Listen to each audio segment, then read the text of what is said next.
Ventilator. The Ventilator. That's what we are.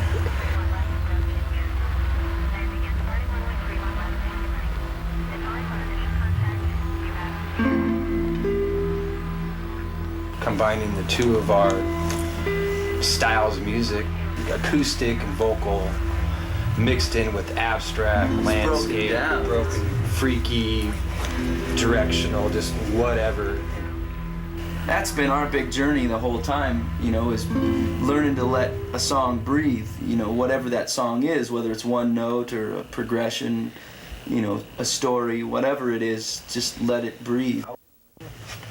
You know, it's like the master work, you know, you get to know the body of it. You get to know you have a foundation to work with, you start mastering all the subtleties, you know, the nuances of what you do, and it's lifelong, Jack, you know, Ventilator is ultimately, for me personally, is a formless entity that we just make songs, Jack, you know, and sometimes it's this, sometimes it's that, but the continuity in it all is that it's just real, you know, it's just what it is. It is. It's like the combination of something organic and something synthetic. Part of the magic of ventilators Is the hell we both live in. We've used different people involved. There's been other people that have come in maybe on one song or just a part of a song, or you know, things with Derek Turner. I think used is the key word. Well, yeah, we use people a lot too. Yeah, we do use people a lot. Besides opportunists, like spiritual parasites, taking what we can from you. Oh, it's so true. What are we gonna do about that? I don't know. So, Destination Frequency. That's the record that we just gave birth to. One man.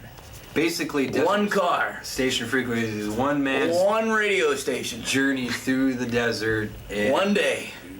He's turning his channels and turn them as much as he wants, but he cannot. All he wants. He can only get this one frequency, and this one frequency goes in and out, and each time it comes in, it's something different. Something new. Basically, we had a collection a potpourri of some material that we had done on 4-track. And I've been working at Blue Rose Records. They took interest and said, hey, we'd like to do something with this. I'm like, all right. Got a call from a girl in London. She said, if you guys had a wish list with people that you'd like to work with, who you'd like to work with. And one of the names came up with John Cale. 2 weeks later, I got home, checked my messages, and John Cale was on an answer machine. I said, I really like what you guys are doing and be interested in doing some work with you guys. And so then the label, Blue Rose, picked it up from there and gave us $2 and said, you know, that covers 20% of the cost. You come up with the other 80, you guys got yourself a lifetime experience. One chance in a lifetime experience. John Cale selected Madness is the tune, and No King was the tune. So we rehearsed them up for a while. The day we got to the studio, he said, you know what, we need something a little bit more upbeat.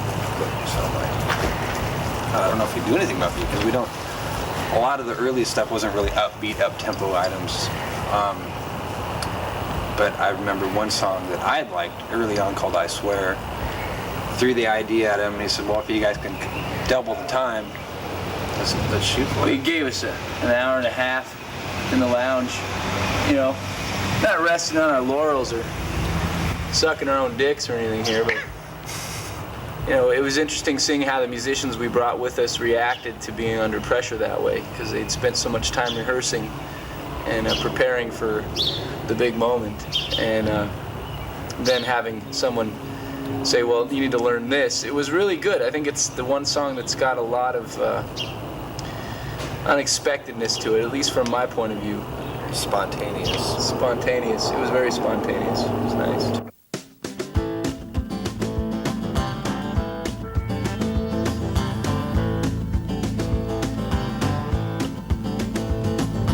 Thought we'd see the birth of 1,000 stars, gonna make shelter, share the years that we spoke of perfect trust.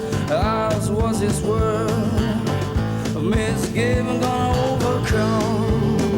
Yeah, I swear to you, I will never forget this experience. I swear your image burns, wears as my eternal crucifix.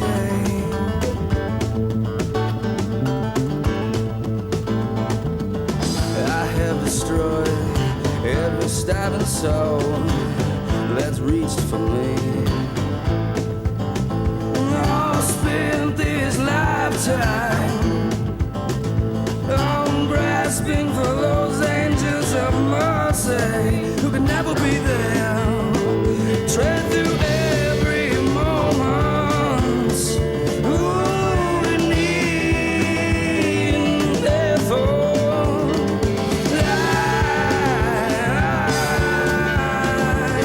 I could never give. I could never give.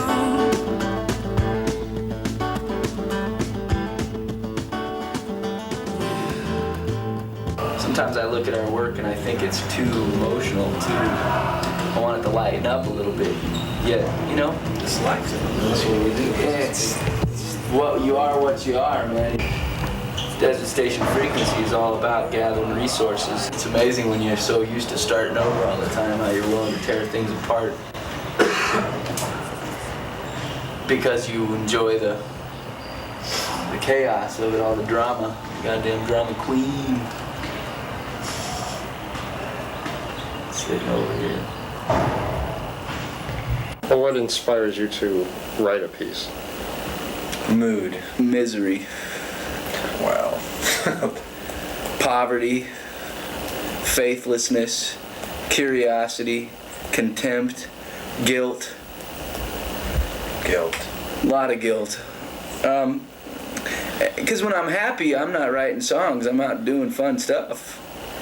I'll sit at the piano, or I'll skip a record, and just put all my emotions that I'd normally tell them to piss off and put it into the music.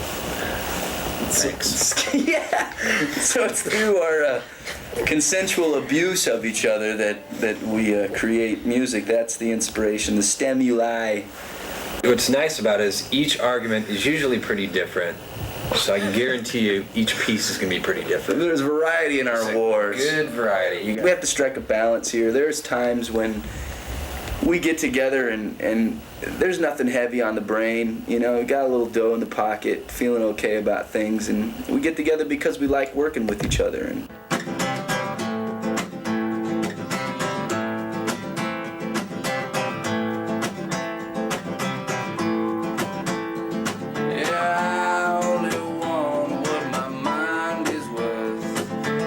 should be enough to survive.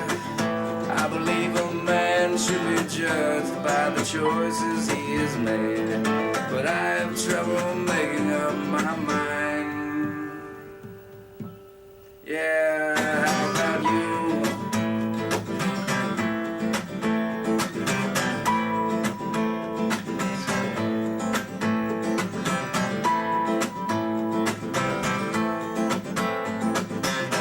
Do you ever feel the truth just ain't enough? Are you ever overwhelmed by the universe? If you want to learn about God, you can see it in just about everything.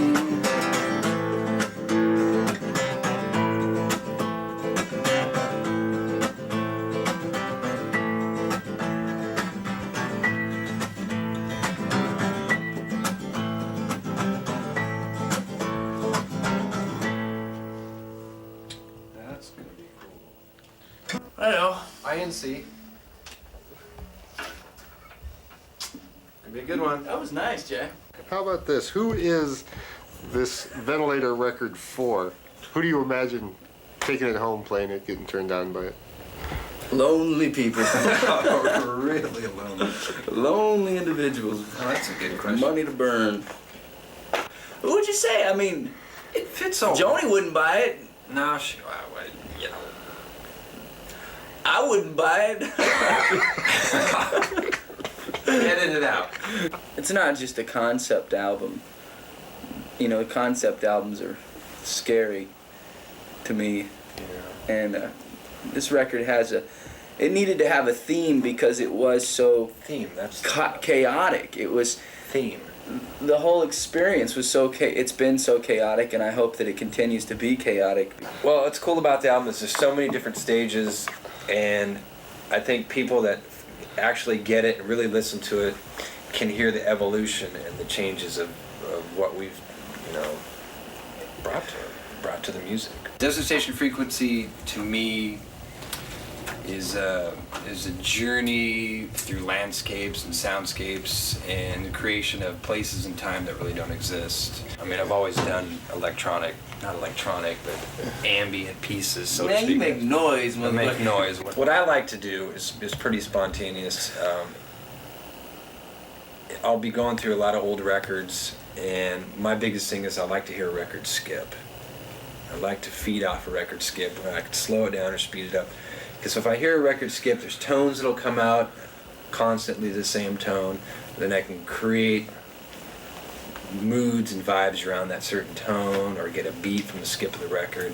Yeah. And I can use that as a basis of, okay, that's the beginning of a piece. Yeah, it's strange, the harmonics and the different melodies that come out of just a fraction of a second, one cycle in a record. And it's not sampling. We're not like out sampling. So okay, there's this cool piece here. I'm gonna sample this piece. I take records and scratch them so it's beyond. You can never do anything with the record anymore, other than what I do. I mean, you can't even decipher what it is. By the Well, you time can throw it, see how far it goes. I can do that. That's a good record now. What you usually can do is get it in here. Now I've created a natural skip in here somewhere. Get a quick sound bite out of it.